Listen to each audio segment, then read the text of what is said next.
Join with Medha Language Theatre for spoken English and personality classes. For more details, contact us. అవును, రాజకీయం అంటే ఇదే.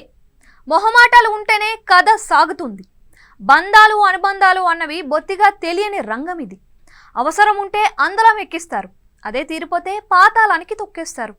ఇప్పుడు YCP విషయంలో బీజేపీకి మొహమాటాలు అన్నవి అస్సలు లేవు అని టాక్. దానికి కారణం రాజ్యసభలో బీజేపీ మ్యాజిక్ ఫిగర్ని దాటేసింది. తాజాగా జరిగిన రాజ్యసభ ఎన్నికల్లో మొత్తం 12 సీట్లకు గాను బీజేపీకి చెందిన వారు, ఆ పార్టీ మిత్రపక్షాలకు చెందిన వారే ఏకంగా 11 సీట్లను కైవసం చేసుకున్నారు.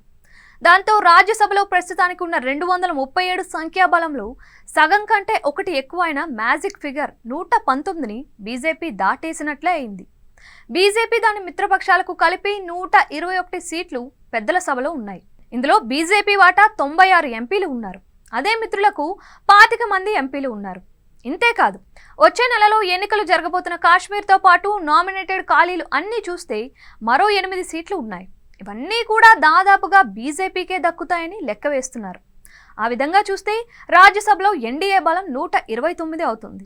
దాంతో ఫుల్ మెజార్టీ సాధించినట్లే. ఇక 11 మంది వైసీపీ ఎంపీల అవసరం లేదని కూడా అంటున్నారు. ఇక రాజ్యసభలో వివిధ పార్టీల బలాబలగాలు చూస్తే ఎన్డీఏకి 121, కాంగ్రెస్కి 27, టీఎంసీకి 13, ఏఏపీకి 10, డిఎంకేకి 10, ఆర్జేడీకి 5 ఎంపీల బలం ఉంది.